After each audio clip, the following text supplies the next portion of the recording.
తెలుగు కథ వింటారా ఛానల్ కి స్వాగతం. ఒక ఊళ్ళో ఒక విద్వాంసుడు ఉండేవాడు. చక్కదనంలో పాండిత్యంలో అతనికి మించిన వాడు ఇంకొకడు లేడని అందరి వద్ద మంచి పేరు సంపాదించుకున్నాడు. ఇలాంటి గొప్ప విద్వాంసులకి పాపం ఎప్పుడూ దరిద్రం తాండవిస్తూ ఉంటుంది. కొద్దో గొప్ప సంపాదించిన డబ్బు ఆ రోజు భత్యానికే సరిపోయేది. ఇంక మిగిలేదేముంది? పైగా అతనికి నల్లటి భార్య దొరికింది. అతను దీనికి చాలా విచారిస్తూ ఉండేవాడు. అయ్యో దేవుడా, నేను ఇంత విద్య సంపాదించాను, అందరి వద్ద మంచి పేరు తెచ్చుకున్నాను, కానీ ఏం ప్రయోజనం? కాకి ముక్కుకి దొండ పండులాగా నల్ల పెళ్ళానికి నేను భర్త కావలసి వచ్చింది. నా భార్య ఎర్రగా ఉంటే ఎంత బాగుండేది అని విచారించేవాడు. ఒకరోజు విద్వాంసుడి ఇంటికి ఒక సన్యాసి అతిథిగా వచ్చాడు. భార్యాభర్తలిద్దరూ సన్యాసికి కాళ్ళు కడిగి షడ్రసోపేతంగా భోజనం పెట్టారు.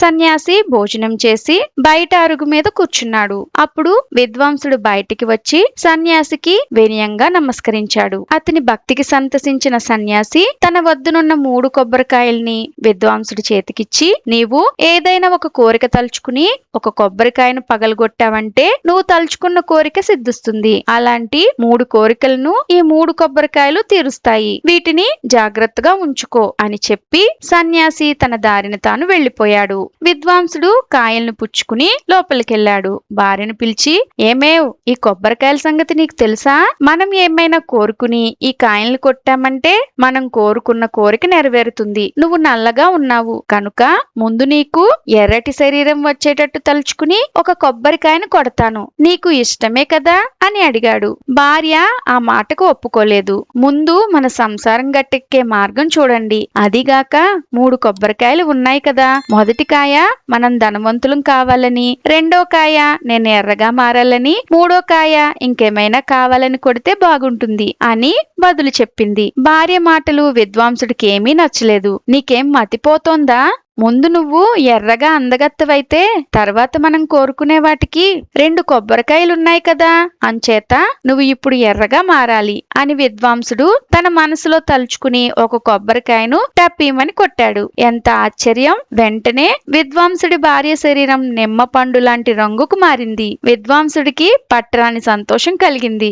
ఒక్కసారి భార్య వంక ఏగాదిగా చూశాడు. నిజంగా ఆమె శరీరం మెరిసిపోతోంది. ఈ సంగతి ఊళ్ళో వాళ్ళకి తెలిసింది. వాళ్ళందరూ విద్వాంసుడి భార్యను చూసి ఆశ్చర్యపోయారు. ఇదేమిటి వింత, నిన్నటి దాకా నల్లగానే ఉన్నది, ఈ రోజు ఎలా ఎర్రగా మారిపోయిందో అని ముక్కు మీద వేళ్లేసుకుని అమ్మలక్కలంతా ఎంతో విధంగా చెప్పుకోసాగారు. విద్వాంసుడు మాత్రం, ఆహా, నా భార్య ఎంత అందంగా ఉంది, రాణి కూడా ఇంత అందంగా ఉండదు, నేనెంతో భాగ్యశాలిని, సన్యాసి పుణ్యం కట్టుకున్నాడు అని అనుకుంటూ రోజు మురిసిపోతూ ఉండేవాడు. ఒకరోజు విద్వాంసుడు ఏదో ముఖ్యమైన పని మీద పక్క ఊరికి వెళ్లాల్సి వచ్చింది. తన భార్యను పిలిచి, ఏమేవ్, నేను పొరుగురు వెళ్తున్నాను, 2-3 రోజుల్లో తిరిగి వస్తాను, జాగ్రత్తగా ఇంట్లో ఉండు అని చెప్పి వెళ్లిపోయాడు. ఆ మరుసటి రోజు ఆ ఊరి రాజకుమారుడు విద్వాంసుడు ఉంటున్న వీధి వైపు గుర్రం మీద స్వారీ చేస్తూ వచ్చాడు. అదే సమయంలో విద్వాంసుడి భార్య వీధి గుమ్మంలో నిల్చుని ఏదో ఆలోచిస్తూ ఉంది. ఆ రాకుమారుడంటేనే ఆ ఊరి ఆడవారికి అమిత భయంగా ఉండేది. అంచేత ఆ వీధిలోని వారెవరూ బయటికి రాలేదు. కానీ విద్వాంసుడి భార్య రాకుమారుడు వస్తుండడం చూడలేదు.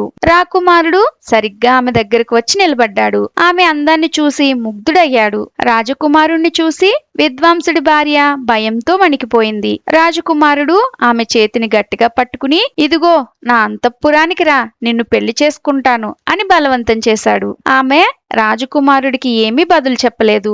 ఎట్లానో చేతిపట్టు తప్పించుకుని లోపలికి వెళ్ళింది. కానీ రాజకుమారుడు ఆమెను బలవంతంగా లాగి గుర్రం మీద ఎక్కించుకుని అంతఃపురానికి తీసుకుపోయాడు. ఒక చక్కని మేడలో ఆమెను ఒంటరిగా ఉంచాడు. రాజుభటుల్ని పిలిచి, ఎవ్వరూ ఈ మేడ వైపు రాకూడదు సుమా, ఎవరైనా వచ్చారంటే వాళ్ల తల తీయిస్తాను, జాగ్రత్త అని ఆజ్ఞాపించాడు. విద్వాంసుడి భార్య 2 రోజుల వరకు అన్నం నీళ్లు మాని మేడలో ఏడుస్తూ ఉన్నది. అయ్యో, ఆ పాడు సన్యాసి మాకెందుకు కొబ్బరికాయలు ఇవ్వాలి, నేనెందుకు అందగెత్తి కావాలి, ఈ కర్మ నాకెందుకు పట్టాలి అని సన్యాసిని తిట్టుపోసుకుంది. ఇలా ఉండగా పొరుగురు వెళ్లిన విద్వాంసుడు ఇంటికి తిరిగి వచ్చాడు. వచ్చి రావడంతోనే తన భార్యను రాజకుమారుడు చెరపట్టి తీసుకువెళ్లాడన్న సంగతి విన్నాడు. ఓరి దుర్మార్గుడా, ఇంతవరకు వచ్చిందా నీ సంగతి? ఇప్పుడే నీ పని పట్టిస్తా చూడు అని కండ్లెర్ర చేసి లోపలికి వెళ్లి ఒక కొబ్బరికాయ తెచ్చి, నా పెళ్ళాం ఏలుగుబంటిగా మారాలి అని చెప్పి కొట్టాడు. వెంటనే రాజుగారి మేడలో ఉన్న విద్వాంసుడి భార్య ఏలుగుబంటిగా మారిపోయింది. అసలే ఆకలితో మాడిపోతుండడం చేత ఏలుగుబంటికి కోపం ఎక్కువైంది. మేడలోని బీరువాలు, గాజు దీపాలు, సీసాలు అన్నింటినీ ఒక్కసారిగా ముక్కలు ముక్కలుగా చేసింది. గుర్రు గుర్రుమని గర్జించడం మొదలుపెట్టింది. ఇక ఆ రాత్రి విద్వాంసుడి భార్యను చూడ్డానికి రాజకుమారుడు బాగా అలంకరించుకుని పెళ్లి కొడుకులాగా తయారయ్యాడు. ఎవరికీ తెలియకుండా మేడ తలుపులు తీసి లోపలికి వెళ్ళాడు. మేడలోని ఎలుగుబంటి రాకుమారుని చూడగానే అమాంతంగా మీదపడి గోళ్లతో రాకుమారుడి దేహమంతా చీల్చింది. అతను కుయ్యో మొర్రోమని మొత్తుకున్నాడు. కాని రాజభట్లు కూడా మేడలోకి రాకూడదని రాజకుమారుడు ఇంతకు ముందే ఆజ్ఞాపించినందువల్ల వాళ్ళు కూడా రాలేదు.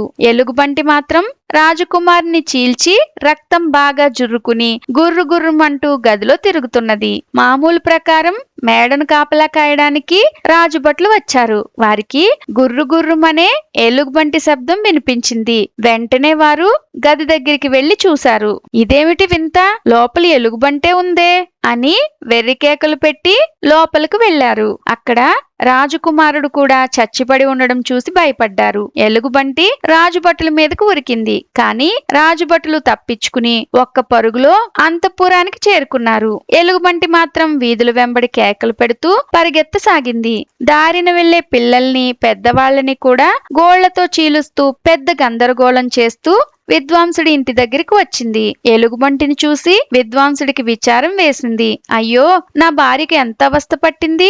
అందంగా ఉండడం వల్లనే కదా దీనికి గతి పట్టింది. నల్లగా ఉంటే ఎంత హాయిగా ఉండేది, నాకు కూడా సుఖంగా ఉండేది కదా అని అనుకుని మూడో కొబ్బరికాయను బయటకు తెచ్చి, నా భార్య పూర్వంలాగే మారిపోవాలి అని చెప్పి పగలగొట్టాడు. వెంటనే ఎలుగుబంటి మామూలు మనిషి అయింది. భార్యను చూసి విద్వాంసుడు ఎంతో సంతోషించి దగ్గర లాక్కుని, అయ్యో పాపం, నువ్వు ఎంత కష్టపడ్డావే. ఈ పాడు కొబ్బరికాయల వల్లనే కదా నీకీ గతి సంభవించింది. మనం ఉన్నదాంతో తృప్తి పడాలి, లేకపోతే ఇలాంటి కష్టాలే కలుగుతాయి అని చెప్పి భార్యను ఓదార్చి ఆనాటి నుంచి ఆమెతో సుఖంగా కాలం వెళ్లబుచ్చసాగాడు. చూసారా ఈ కథలోని నీతి? మనం ఉన్నదానితో సంతోషంగా జీవిస్తే మన జీవితం చాలా సంతోషంగా ఉంటుంది. మనం ఉన్న దాంట్లోనే మనం ఎంతో సంతోషంగా ఉండాలి. ఇంతటితో కథ కంచికి మనం ఇంటికి. ఇలాంటి మరెన్నో కథలు వినాలనుకుంటే తెలుగు కథ వింటారా ఛానల్ ని తప్పకుండా సబ్స్క్రైబ్ చేసుకోండి. మరొక మంచి కథతో మళ్ళీ కలుద్దాం.